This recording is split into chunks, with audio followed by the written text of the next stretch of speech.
Welcome back, everyone. Sorry I haven't been on here in a while. Been working a lot, busy with family stuff and work full time. Still going to be taking care of tanks, but they have been slowly closing on the day that I come back. I was going weekly, but we had to change it up a bit. Figured I'd let you take a look at everyone in the 220, trying to keep the glare from the light down. Everyone's relaxed. It's early in the morning, and just did a water change a couple hours ago, so everything's still settling. You may still see things floating around like that. I did acquire an FX5 that I'm trying to rebuild. Not sure if I'm going to use it yet or not, because I really don't need it. But the only filter I got going on, and I got my HDR on, yeah, is that as my extra. Sorry. As my extra filter. Because most of you know that I run this custom sump down here.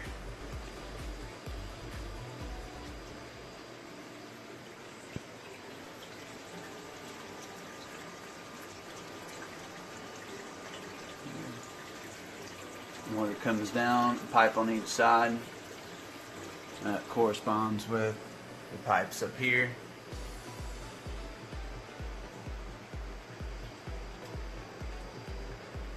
But I did change it up a bit. I'm pretty sure it was on video. There is a chamber back here, and instead of it being full of polyfiber or filter floss and bio balls at the bottom to settle the stuff, I was just having problems with the smell because it traps so much stuff in there. I can't get it out of the system without doing a full cleaning and draining the sump down, and it's just a really big headache. So now I have biological noodles in there, more known in the saltwater hobby or used in the saltwater hobby. But nothing to keep the debris and stuff from passing into here. A little bit of carbon to keep it clear. And what I do is I kick on an air pump, which I have a valve right here. Let's focus.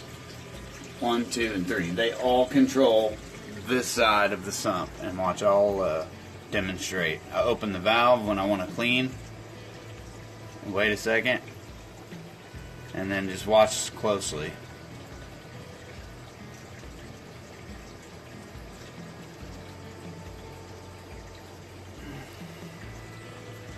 See all that stuff? Now, of course, it isn't bad right now. Now it's going to flow back down and hopefully get to here. And with the water pressure pushing about, I don't know, 1,200 gallons per hour or so, it'll force it through the best it can. A lot of it will settle here, but I have a diffuser that runs the length of the sump. Now, I wish I was recording more videos when I set all that up, because I would love to show you how I designed it. So if I ever break it down again and change something or whatever, I will demonstrate that. And then, of course, we have our planted refugium here.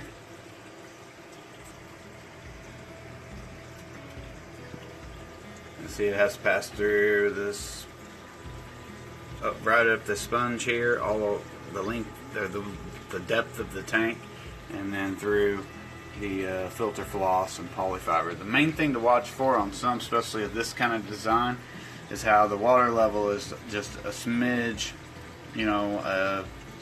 eighth to a quarter of an inch higher here. Now when this starts getting force and it can't get through, this water level is going to rise and rise and rise and rise and rise. And when it gets to about here, this little mark that I made, I don't allow it to get above that.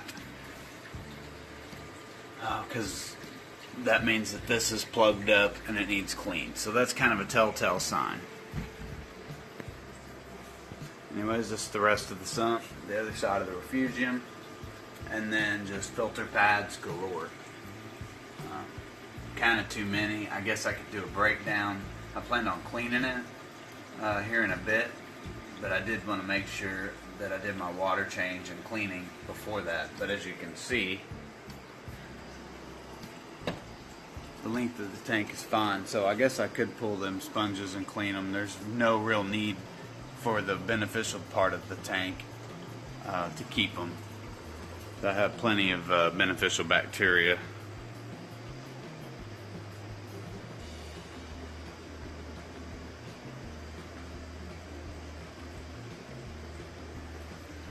So yeah, I guess I could plug that into this video.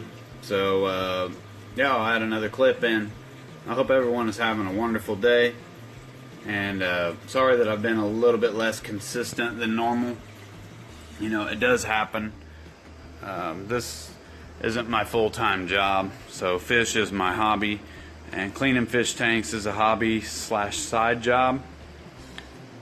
So I just do what I can when I can, and my schedule was getting a little bit tough to keep up with editing and all that. Any of you that are on YouTube or do make YouTube videos, you understand.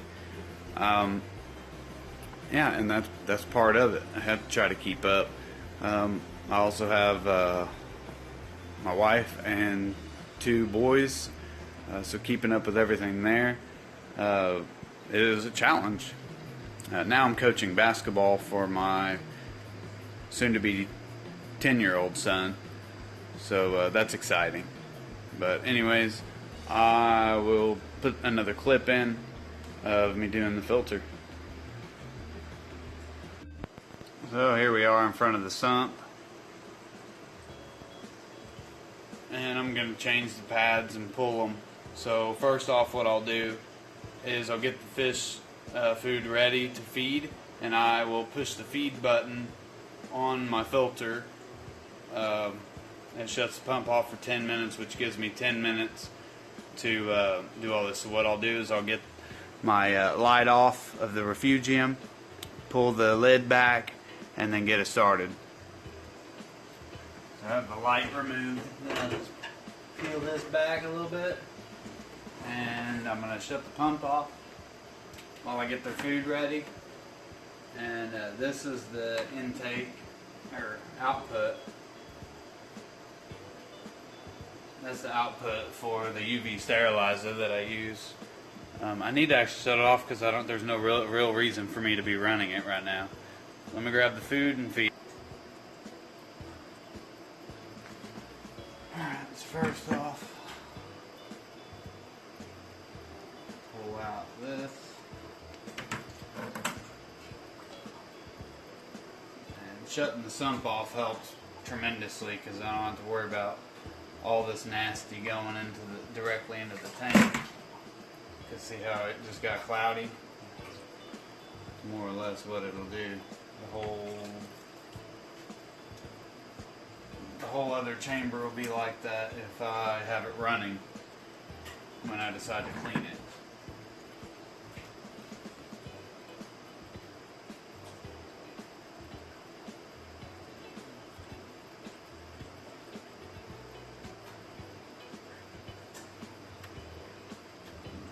So, see how far down we need to go.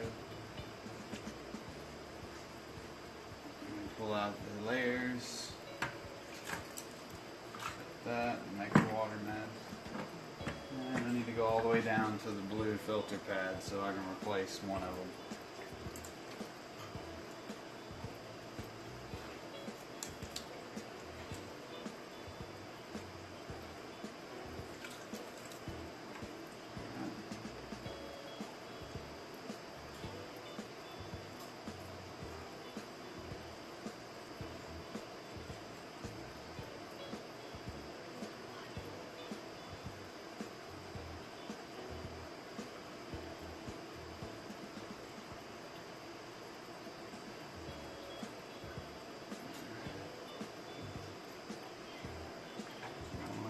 this one. That one's dirty, really dirty. And then here's one of the blues.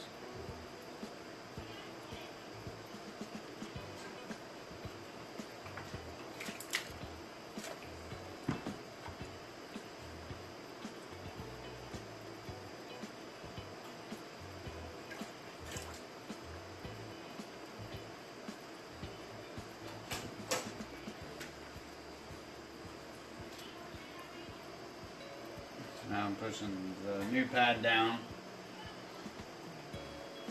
And I always cut them a little bit bigger than this particular filter holder or chamber, if you want to call it that. And I don't want to pack it down in there, I just want to push it down to where it's flush all the way around with the matte filter on the bottom. Now I'm just going to go shake this one out, which I've showed you in a video previously, and then we'll come back as I'm reinstalling them or putting them back into the tank.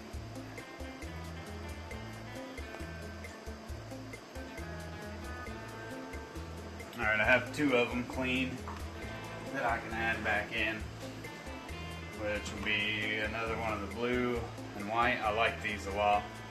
They work really well for these applications. Or the pinky filters, I think that's what they're called. They do their job and they work very, very well. I just haven't been able to buy a roll of them. That has been convenient. But definitely looking forward to getting some of that in the future, because you get a really long, like 8-foot roll, I think it is.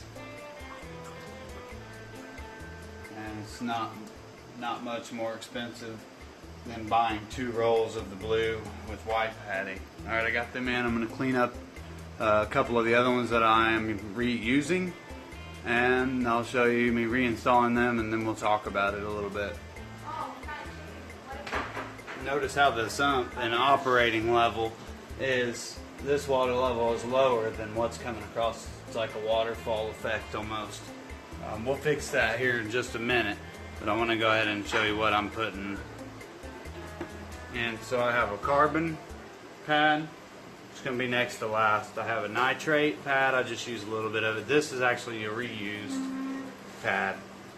The green will go in just a moment after a couple of the phosphate pads. Now I'm actually out of the phosphate ones, so we're going to make do with reusing a couple of them. These are still good. They're actually green. That's why I have it next to that one. That's a nitrate pad. These are phosphate pads, and the green bucket don't do it justice.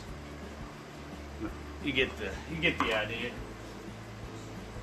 So what I'm gonna do is I'll just put one of those in, then that in. I threw the other nitrate pad away because it was toast. So then we'll take the other green, goes over that. Actually, I could have put the other. I didn't toss it. I tossed the other, the original pad. That's okay. So we'll go ahead and put that in. And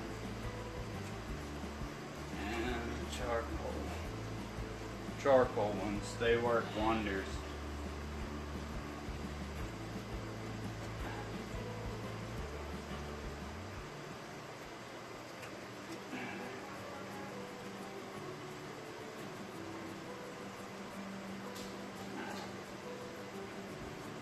Go, just like so. They don't have to be in there perfect. And the last thing is I kind of measure this and how thick I want it to be. And then we put in one side.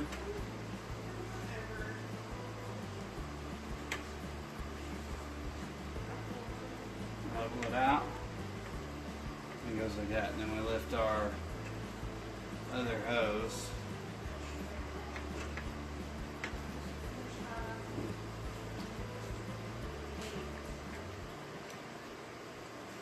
here, and it's done. That's all we got to do. I am going to add a little bit of water to it to get that water level up, and I'll show you what I mean. I have a bucket of treated water, and it will go in the main display.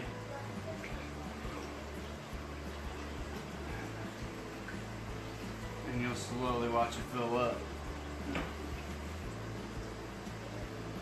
Go.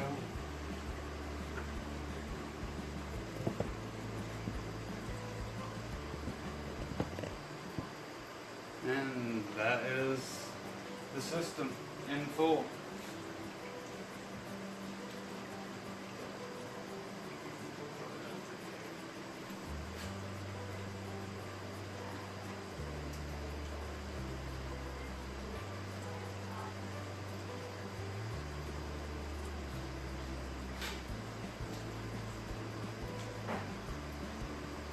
Last piece of the puzzle is a little bit of polyfill or filter floss, whatever you want to call it, or whatever you use.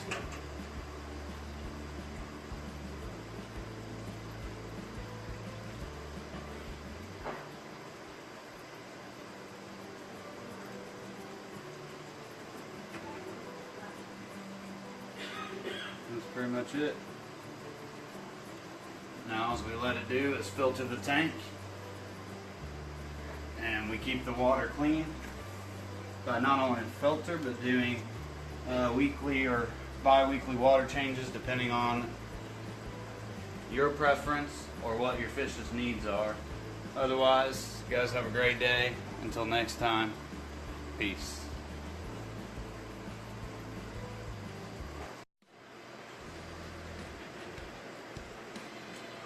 A little glared in here. I figured I'd get a long shot of it all opened up. And there you go.